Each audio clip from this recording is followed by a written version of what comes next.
ये जगह है खुनीगाड़ और यहाँ से जाना है सामने जो गांव है बुठोत्रा। तो नदी पे बना हुआ है टोंस नदी पे ये पुल, इसको पार करके बुठोत्रा गांव का भ्रमण होगा आज।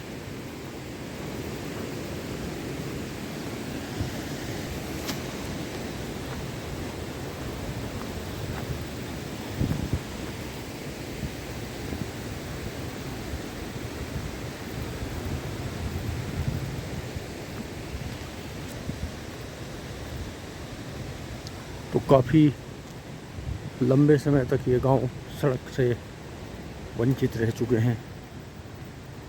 कहीं कहीं से सड़क पहुंचाने का प्रयास किया जा रहा है। फ़िलहाल तो इनकी आवाजाही का जो ये पुल है ये भी जर्जर अवस्था में दिखाई दे रहा है। शायद इस पे मेंटेनेंस का भी काम चला है। जगह जगह से ये टूटा हुआ है। नीचे बहती हुई है टोंस नदी और फिलहाल यहाँ से उस पार जाने का ये एकमात्र साधन है, लेकिन जर्जर हालत में है बिल्कुल। शायद ये अपनी आयु पूर्ण कर चुका है और शीघ्र ही इसको जो है निष्प्रयोज्य घोषित किया जाएगा, ऐसा इसकी कंडीशन देख के भी लग रहा है।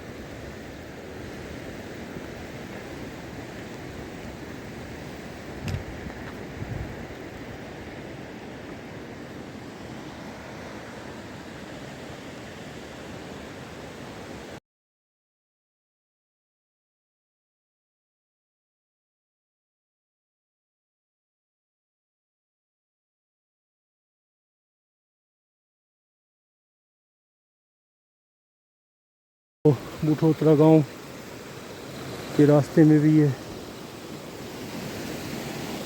खड़ है, ऊपर से आ रहा है काफ़ी मात्रा में जल लेके।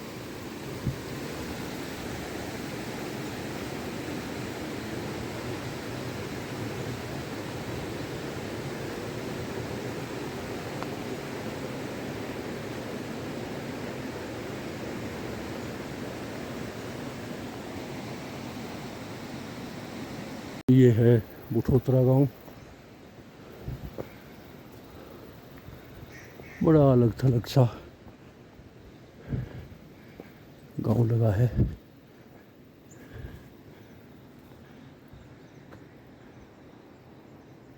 पूछना पड़ेगा स्कूल का रास्ता।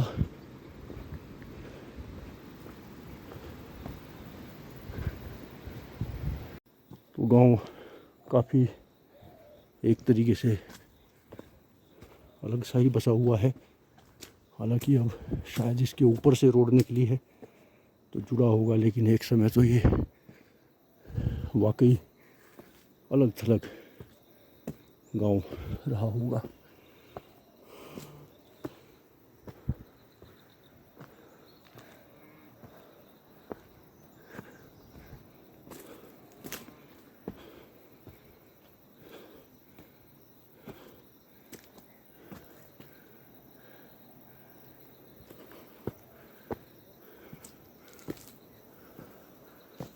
रास्तों की साफ सफाई की गई है क्योंकि बरसात में झाड़ियाँ घास हो जाता है।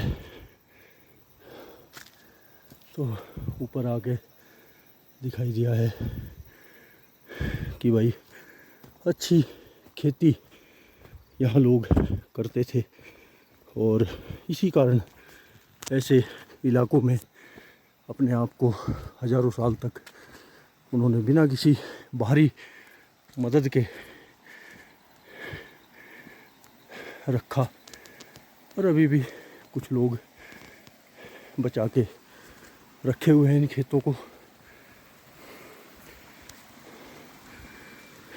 यंग जनरेशन तो ज़्यादातर चली गई है शहरों में, ये है सिंचाई की व्यवस्था। तो खड़ से पानी लाया गया है। धान की फसल पक कर तैयार है। अन्य फसलें भी कर रहे हैं लोग मेहनत।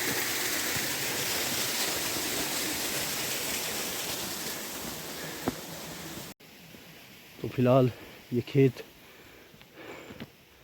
आबाद हैं, फसलें हो रही हैं, लोग भी दिखाई दे रहे हैं। लेकिन हो सकता है आने वाले 10-20 साल बाद ये खेत बंजर हो जाएं, क्योंकि अब युवा पीढ़ी का मोह खेती से हट चुका है। हर आदमी पढ़ लिख के बाजार शहर में बसना चाहता है, नौकरी करना चाहता है या बिजनेस करना चाहता है। तो खेती अब शायद ये आखिरी पीढ़ी है जो ये संभाल के रख रही है इन खेतों को, पहाड़ों के खासकर, क्योंकि यहाँ मेहनत है खेती में, हार्ड वर्क है, इजी नहीं है। और ये गांव दिखाई दिया है। अब पानी की तो कोई कमी नहीं लग रही यहाँ पे।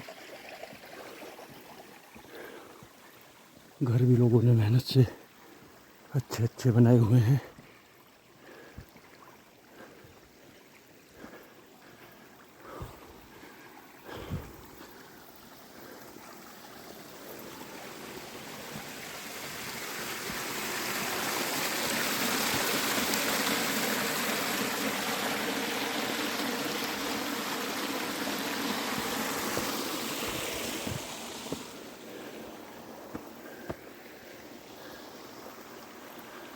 स्कूल उधर है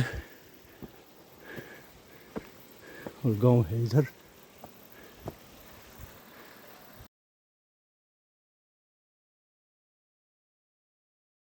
दिख रही है गांव में।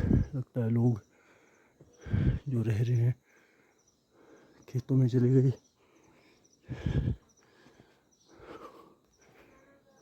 पुराना घर,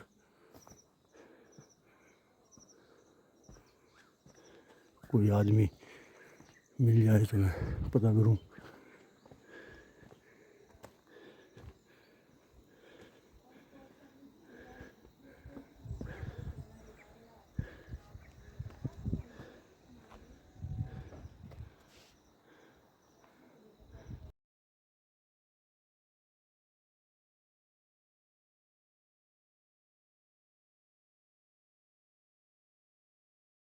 ये खेत, अंदर इसमें मिर्च दिखाई दे रही है,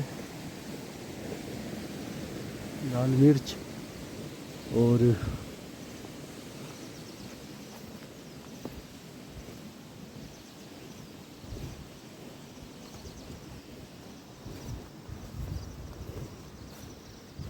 शायद स्कूल का रास्ता पहले नीचे खड़ पार करना पड़ेगा, तब जाके शायद रास्ता मिलेगा।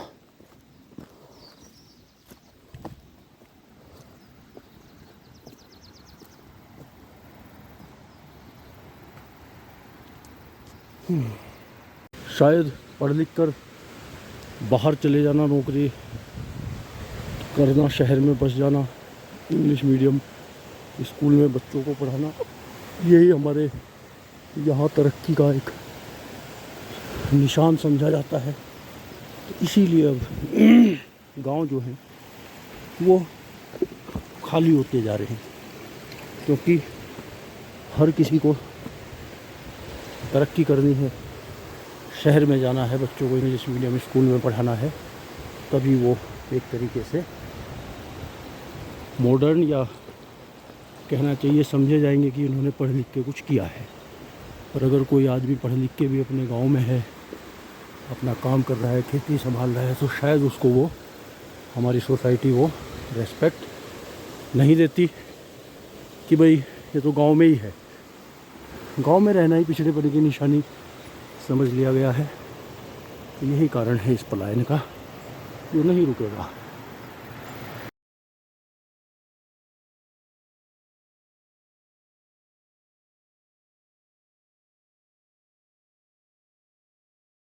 हमारा जूनियर हाई स्कूल जो बंद हो चुका है। तो एक समय ज़रूर ये चहल पहल से भरा हुआ रहा होगा, तो अब तो शायद काफ़ी सालों से ये बंद है।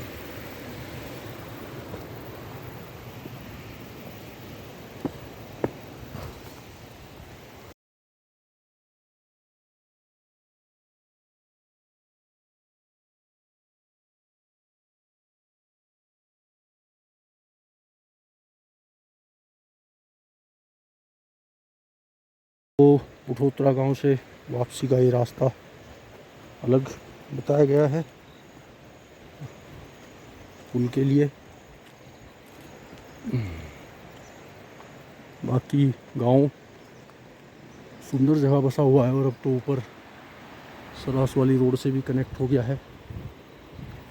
लेकिन वही है, बोलते हैं अक्सर लोग कि यह सड़क तो मेरे गांव तब आई जब सारा गांव शहर चला गया। तो ऐसा होते हुए दिख भी रहा है।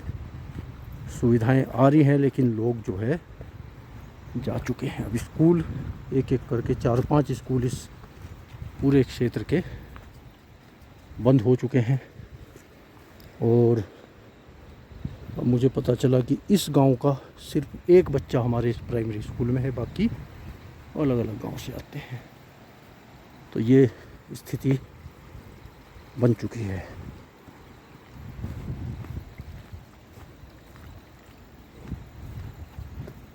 वाह वाह वाह वाह वाह।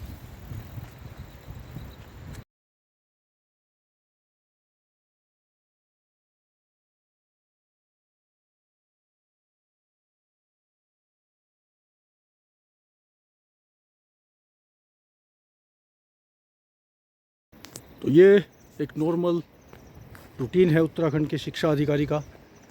गांव-गांव में हमारे स्कूल हैं, पैदल रास्तों पे स्कूल हैं, तो उनके इंस्पेक्शन के लिए आपको ऐसे रास्तों पे पैदल चलना है और अकेले चलना है।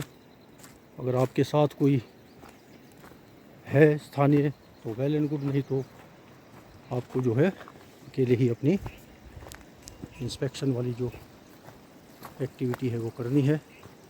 तो बिना गाड़ी के हम ये काम करते हैं। हमारे पास कोई ऑफिशियल व्हीकल नहीं है, तो अपने जिसके जैसे संसाधन है, कोई बाइक पे चलता है मेरे जैसा आदमी, कोई गाड़ी भी रखते हैं लोग, और रूट की गाड़ियों से भी चलते हैं हम लोग। लंबा कहीं जाना हो, ख़राब रास्ते हैं, अक्सर वे भी हमारा जाना होता है जहाँ बड़े ख़तरनाक रास्ते जिन पे सिर्फ गांव की लोकल बुलेरो यूटिलिटी चल सकती हैं, तो उन पे भी होके हम चलते हैं।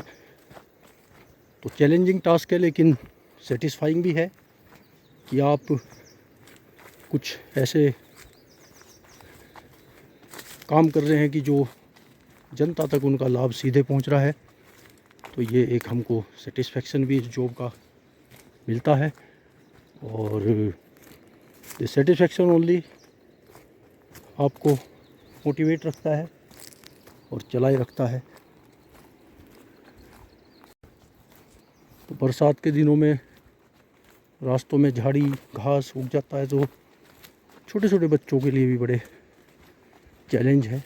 लेकिन बच्चे इन समस्याओं से बचपन से ही जूझते हैं, तो उनके लिए फिर ये बाधाएं, और मुझे बताया गया इस स्कूल में भी कम 3-4 किलोमीटर से बच्चे आ रहे हैं।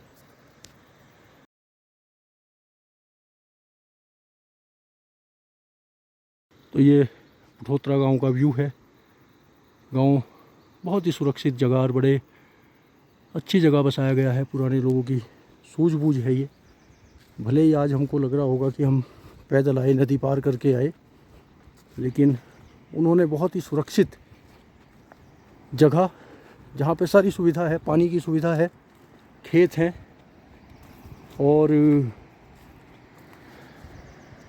किसी तरीके के लैंडस्लाइड का भी खतरा नहीं है। बड़ी सुरक्षित सी जगह एक बसाया गया है। सड़कें तो आज आई हैं और सेल्फ सफिशिएंट थे, खुद अपना जीवन अपना जो उगाते थे उसी से चलता था। बाहर की दुनिया से ज़्यादा संपर्क की ज़रूरत नहीं थी,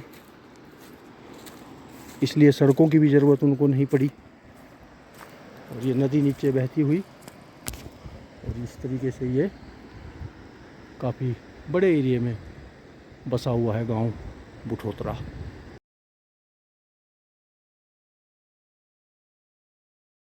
सामने है मोरी को क्यूनी से जोड़ने वाली रोड, बीच में है टोंस नदी। टोंस नदी के पार ये दूसरा गांव। टोंस नदी का काफ़ी चौड़ा यहाँ पे फाट दिखाई दिया है। और सामने इस जगह को बोलते हैं खूनीगाड़, क्योंकि पीछे से एक नाला आता है। गाड़ का मतलब खड, छोटी नदी, तो उसके नाम से वो खूनीगाड़ बोला गया। बड़ा सुंदर यहाँ से व्यू मिलता है टोंस नदी का।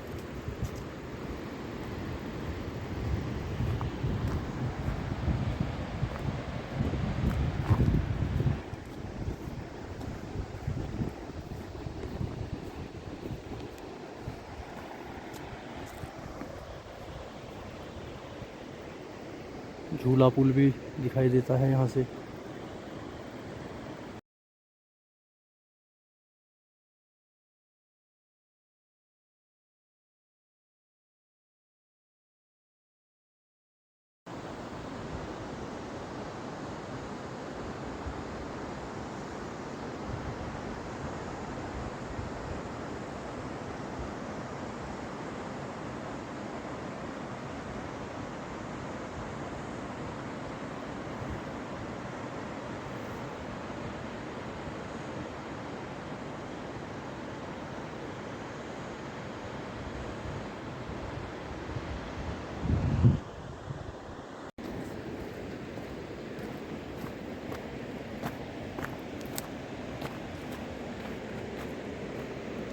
उस पुल से हम पार करेंगे और फिर हमको मिलेगी रोड।